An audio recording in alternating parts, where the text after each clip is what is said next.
Students, हम समवायिता पढ़ रहे थे, तो आज हम पढ़ने वाले हैं संरचनात्मक समवायिता। इसके पहले हम ज्यामितीय समवायिता पढ़ चुके हैं। तो संरचनात्मक समवायिता हम पढ़ने वाले हैं और उसमें पढ़ने वाले हैं बंधनी समवायिता। तो बंधनी समवायिता ऐसे उप सहसंयोजन यौगिकों में पाई जाती है जिनमें उभयदंती लिगेंड्स हो। कैसे लिगेंड्स हो? उभयदंती लिगेंड्स। उभयदंती लिगेंड्स ऐसे लिगेंड्स होते हैं जिनमें दोनों दो दाता परमाणु हो सकते हैं। जैसे यहाँ पर हमने कहा ये नाइट्राइट आयन है, नाइट्राइट आयन यह एक उभयदंती लिगेंड्स है, क्योंकि ये नाइट्रोजन की तरफ से भी लोन पेयर डोनेट करके जोड़ सकता है केंद्रीय धातु परमाणु से, और ऑक्सीजन भी लोन पेयर देकर धातु परमाणु से जोड़ सकता है। लिगेंड्स क्या करते हैं? लिगेंड्स धातु परमाणु को लोन पेयर देते हैं। तो कुछ लिगेंड्स एक दंती लिगेंड्स होते हैं। एक दंती मतलब जिनमें सिर्फ एक दाता परमाणु होता है, और कुछ लिगेंड्स क्या होते हैं? द्विदंतोर होते हैं, मतलब उस लिगेंड्स में दो दाता परमाणु होते हैं। कुछ लिगेंड्स आपके बहुदंतोर होते हैं, मतलब बहुत सारे दाता परमाणु होते हैं। और कुछ लिगेंड्स ऐसे होते हैं जो लोन पेयर तो एक ही देते हैं, लेकिन वो दो तरफ से दे सकते हैं। कि जैसे ये नाइट्राइट आयन है, तो लोन पेयर इसमें ये वाला लिगेंड्स है, ये केंद्रीय धातु परमाणु को लोन पेयर नाइट्रोजन भी दे सकता है और ऑक्सीजन भी दे सकता है। लेकिन ऐसा नहीं कि दोनों नाइट्रोजन भी दे दे और ऑक्सीजन भी देते हैं, तो एक ही लोन पेयर है, लेकिन नाइट्रोजन भी दे सकता है और ऑक्सीजन भी दे सकता है। तो इस प्रकार के लिगेंड्स को हम उभयदंती लिगेंड्स कहते हैं। इसी प्रकार से एक और लिगेंड्स होता है थायोसाइनेट लिगेंड्स। थायोसाइनेट लिगेंड्स, तो इस लिगेंड्स में भी दाता परमाणु तो दो हैं, लेकिन देते सिर्फ एक ही लोन पेयर हैं। तो हो सकता है कि ये सल्फर लोन पेयर दे दे धातु परमाणु को, तो सल्फर की तरफ से भी जुड़ सकता है और नाइट्रोजन की तरफ से भी जुड़ सकता है। सल्फर भी दे सकता है इसमें दाता लोन पेयर धातु परमाणु को, नाइट्रोजन भी दे सकता है, लेकिन देगा एक ही लोन पेयर, यानी कि सल्फर भी दे दे और नाइट्रोजन भी दे दे। तो इस प्रकार के लिगेंड्स को हम उभयदंती लिगेंड्स कहते हैं। उभयदंती लिगेंड्स में दो परमाणु दोनों तरफ से लिगेंड्स लोन पेयर दे सकते हैं, लेकिन देंगे एक ही लोन पेयर। ठीक है, तो जिस तरीके से हम यहाँ आपको बताते हैं कि उभयबंधी समवायिता उन उप सहसंयोजन यौगिकों में पाई जाती है जिनमें उभयदंती लिगेंड्स होते हैं। कौन से लिगेंड्स होते हैं? उभयदंती लिगेंड्स। तो यहाँ पर ये जो मैंने अभी लिखा है नाइट्राइट आयन, ये कौन सा आयन है? Nitrites ion, nitrites ligands. ये है थायोसाइनेट लिगेंड्स। तो ये क्या कर सकता है? ये देखिए NO2 माइनस है, तो ये ONO, मतलब ये कहाँ से लोन पेयर दे रहा है? इसमें O की तरफ से लोन पेयर कौन दे रहा? ऑक्सीजन। ऐसा भी हो सकता है कि लोन पेयर कौन दे दे? NO2, तो लोन पेयर कौन दे दे? नाइट्रोजन दे दे। तो यहाँ नाइट्रोजन भी दे सकता है और ऑक्सीजन भी। और यहाँ पर क्या हो सकता है कि मैंने लिखा SCN और एक बार लिखा NSCN, तो एक बार सल्फर दे सकता है लोन पेयर और नाइट्रोजन भी दे सकता है। दोनों के पास क्षमता है, लेकिन देगा एक ही, यानी कि नाइट्रोजन भी दे दे और सल्फर भी। तो इस प्रकार के लिगेंड्स को हम उभयदंती लिगेंड्स कहते हैं। बंधनी समवायिता उन उप सहसंयोजन यौगिकों में पाई जाती है जिनमें उभयदंती लिगेंड्स होते हैं। तो उभयदंती लिगेंड्स में दो दो परमाणुओं के पास लोन पेयर देने की क्षमता होती है, लेकिन देता एक ही है। तो नाइट्राइट आयन में नाइट्रोजन परमाणु भी लोन पेयर दे सकता है और ऑक्सीजन परमाणु भी लोन पेयर दे सकता है। इसी प्रकार से थायोसाइनेट लिगेंड्स में सल्फर भी लोन पेयर दे सकता है और नाइट्रोजन भी लोन पेयर केंद्रीय धातु परमाणु को दे सकता है। बता भी दिया, यहाँ सल्फर दे रहा है, इसमें नाइट्रोजन दे रहा, इसमें नाइट्रोजन दे रहा, इसमें ऑक्सीजन दे रहा। अब आप जानते हो कि समवायिता के कारण ही यौगिकों में अलग अलग रंग होते हैं। इसको देखिए, कोबाल्ट, ये NH3 जोड़ा है, ये NO2 जोड़ा है और Cl2। इसको देखिए, कोबाल्ट NH3 और NO2 को हमने बस ऐसे लिख दिया, NO2 और Cl2 दोनों ही तो सहसंयोजन यौगिक कैसे हैं? समान। इसको देखो बेटा, इसको देखो, इस कंपाउंड को देखो और इस कंपाउंड को देखो, समान दिख रहा है। अंतर क्या है? बस यहाँ पर NO2 लिखा और यहाँ पर NONO करके लिख दिया। बात तो बराबर है ना। इसका आणविक रासायनिक सूत्र, इसका रासायनिक सूत्र क्या है? समान। इसका रासायनिक सूत्र, इसका रासायनिक सूत्र क्या है? समान।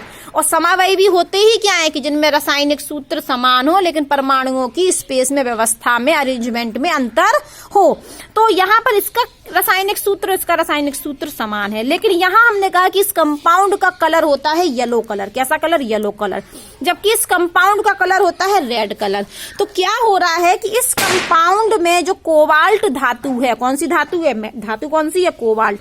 तो यहाँ पर नाइट्रोजन की तरफ से जब लोन पेयर देगा, यहाँ तो NH3 में तो नाइट्रोजन ही देगा, लेकिन यहाँ से NO2 नाइट्राइट आयन में, नाइट्राइट आयन में जब नाइट्रोजन की तरफ से, नाइट्रोजन की तरफ से लोन पेयर देगा तब बनेगा येलो कलर। और जब किसकी तरफ से लोन पेयर दे? ऑक्सीजन की तरफ से, मतलब ऑक्सीजन दे, ऑक्सीजन की तरफ से ना लेके लगता है ऑक्सीजन दे लोन पेयर, तब कौन सा कलर होगा? Red colour. तो यहाँ पर देख रहे हैं ये उपसय संयोजन यौगिक है, ये भी उपसय संयोजन यौगिक है। इसका रासायनिक सूत्र, इसका रासायनिक सूत्र समान है, लेकिन ये येलो कलर का है और ये रेड कलर का है। कारण क्या है कि ये दोनों एक दूसरे के बंधनी समावयवी हैं, लिंकेज आइसोमर हैं, ये लिंकेज आइसोमर, लिंकेज आइसोमर। और लिंकेज आइसोमर जो बंधनी समावयता होती है वो किस वजह से होती है? उभयदंती लिगेंड्स की वजह से होती है, उभयदंती लिगेंड्स की वजह से। ये नाइट्राइट लिगेंड्स है, तो नाइट्रोजन की तरफ से भी लोन पेयर दे सकता है और ऑक्सीजन की तरफ से भी लोन पेयर दे सकता है। जब नाइट्रोजन की तरफ से देगा तो येलो कलर है, जब ऑक्सीजन की तरफ से देगा तो क्या होगा? ऑक्सीजन की तरफ से देगा तो रेड कलर। चलो हम किताब पढ़ लेते हैं। किताब में भी उभयदंती संलग्नी युक्त उपसय संयोजन यौगिक। कैसे उपसय संयोजन यौगिक? जिनमें उभयदंती लिगेंड्स हों, उनमें बंधनी समावयता पाई जाती है। इस प्रकार की समावयता का एक सरल उदाहरण है थायोसाइनेट लिगेंड्स, NCS आयन। तो युक्त संकुल ये लिगेंड्स नाइट्रोजन द्वारा भी बंधित हो सकता धातु से। देखो, नाइट्रोजन द्वारा धातु से बंधित हो सकता है, तो इस प्रकार से जुड़ेगा M। वो किसकी तरफ से जुड़ गया? नाइट्रोजन की तरफ से। देखो यहाँ पर ये M बना दी हमने, और ये M किससे जुड़ा? नाइट्रोजन की तरफ से। देखो यही तो लिखा उन्होंने, ठीक है, ये देखिए। और सल्फर के द्वारा भी बंधित हो सकता है। इस बार किसके द्वारा हुआ? ये M धातु है, सल्फर के द्वारा बंधित हुआ। तो थायोसाइनेट नाइट्रोजन के द्वारा भी बंधित हो सकता है और सल्फर के द्वारा भी बंधित हो सकता है। एक एग्जाम्पल और कहा उन्होंने, ये वाला जो मैंने लिखा, कि इस प्रकार के संकुल की व्यवहार की खोज की गई तो पाया गया कि नाइट्राइट जो लिगेंड्स है वो ऑक्सीजन के द्वारा भी धातु परमाणु से जुड़ सकता है। तो जब ऑक्सीजन के द्वारा जुड़ेगा तो लाल रंग का होगा, और जब नाइट्राइट लिगेंड धातु परमाणु से नाइट्रोजन की तरफ से जुड़ेगा तो पीले रंग का होगा। तो नाइट्राइट्स जो लिगेंड है जब नाइट्रोजन की तरफ से जुड़ेगा तो पीले रंग का होगा, और जब ऑक्सीजन की तरफ से जुड़ेगा धातु परमाणु से तो लाल होगा, क्योंकि लिगेंड्स करते क्या है? धातु परमाणु को लोन पेयर देते हैं। तो ये हो गई हमारी बंधनी समावयता। अब हम पढ़ने वाले हैं उपसय संयोजन समावयता। देखिए, कोई संकुल है हमारे पास और उसमें उपस्थित भिन्न धातुओं की, अलग अलग धातुओं की, भिन्न धातु, दो धातु अलग अलग होंगी, तो उनका धनायनिक एवं ऋण आयनिक उपसय संयोजन सत्ता के मध्य। दो धातुओं हैं, उन धातुओं के धनायनिक और ऋण आयनिक उपसय संयोजन सत्ता के मध्य लिगेंड का अंतर परिवर्तन हो जाए, इंटरचेंज हो जाए, आपस में परिवर्तन हो जाए। दो भिन्न धातुओं के संकुल हैं और उनमें धनायनिक और ऋणायनिक उपसय संयोजन सत्ता के मध्य लिगेंड का अंतर परिवर्तन हो जाए, इंटरचेंज हो जाए आपस में ही, तो इस प्रकार की समावयता को हम उपसय संयोजन समावयता कहते हैं। अब हम इसका एग्जाम्पल देखते हैं। ये लिया हमने एक एग्जाम्पल, ये हमारी कोबाल्ट धातु से एमीन लिगेंड्स जुड़ा है और यहाँ पर क्रोमियम धातु से ये साइनो लिगेंड्स जुड़ा है। तो दो भिन्न धातु हो गई, ये कोबाल्ट धातु हो गई, ये क्रोमियम धातु हो गई। अब इनकी जो सत्ता ये होती है हमारी, ये तो लिगेंड्सों का क्या हो जाए? इंटरचेंज, लिगेंड्स का हो जाए इंटरचेंज। तो कोबाल्ट के संग जो एमीन है तो एमीन ना जुड़े, अब कौन सा लिगेंड्स आ जाए? साइनो। और क्रोमियम के साथ जो साइनो लिगेंड्स है तो कौन सा आ जाए? Amine ligands. तो देखो बदल दिया हमने, क्रोमियम के साथ क्या आ गया? Amine ligands. और यहाँ पर साइनो लिगेंड्स के साथ कौन आ गया? कोबाल्ट। यहाँ क्रोमियम पहुंच गया, यहाँ कोबाल्ट आ गया, तो आपस में क्या हो गया? इंटरचेंज हो गया। लेकिन धातुओं का नहीं हुआ, किसका इंटरचेंज हुआ?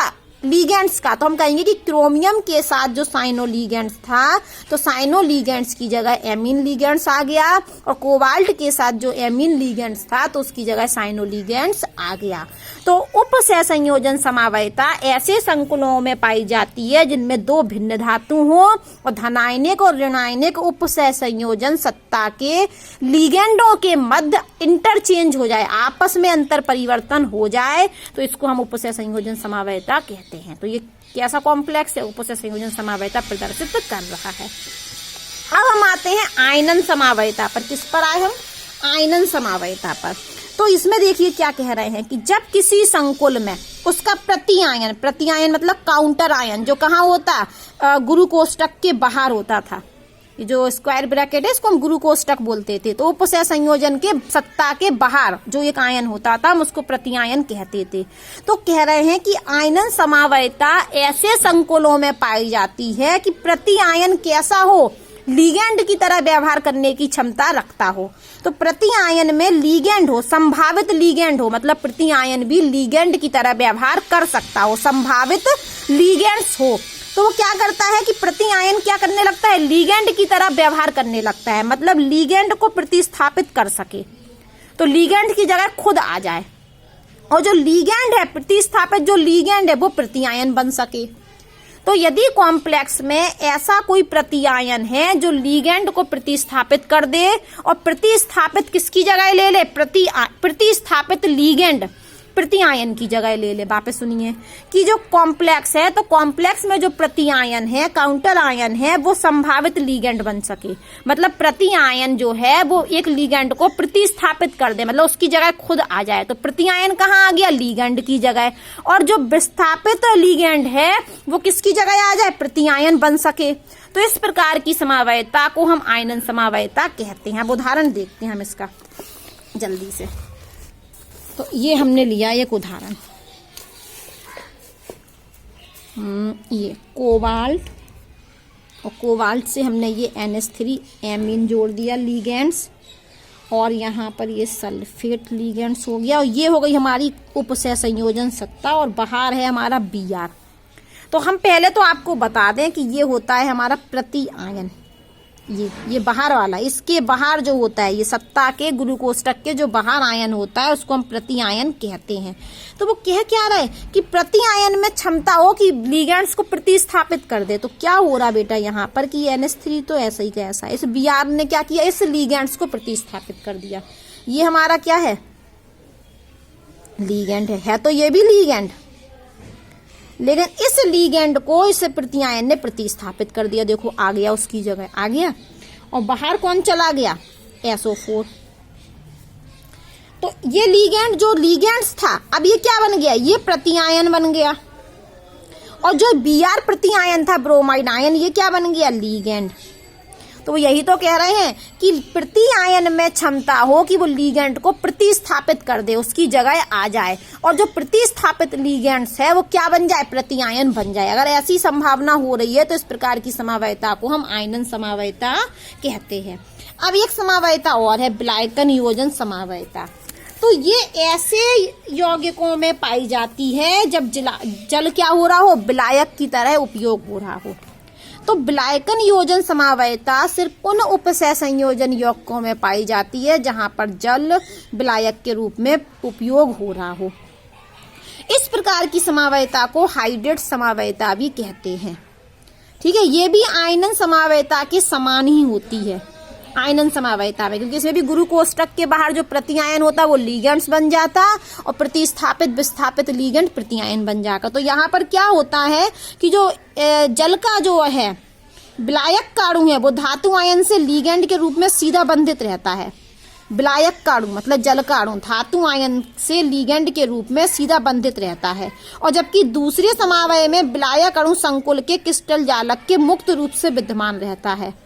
इसी वजह से कलर में भी अंतर रहता है, ये बैगनी कलर, ये भूरा कलर है, ये बैगनी कलर, ये भूरा कलर। ने पहले ही बोला था समावयता में अलग अलग समावयता के कारण अलग अलग कलर होता है। तो अब इसका एग्जाम्पल भी हम देख लेते हैं, जैसे कि ये हमने बनाया यहाँ पर जल्दी से, ये है हमारा CrS2O, कितने क्वा जुड़े 6, और बाहर है हमारा Cl3।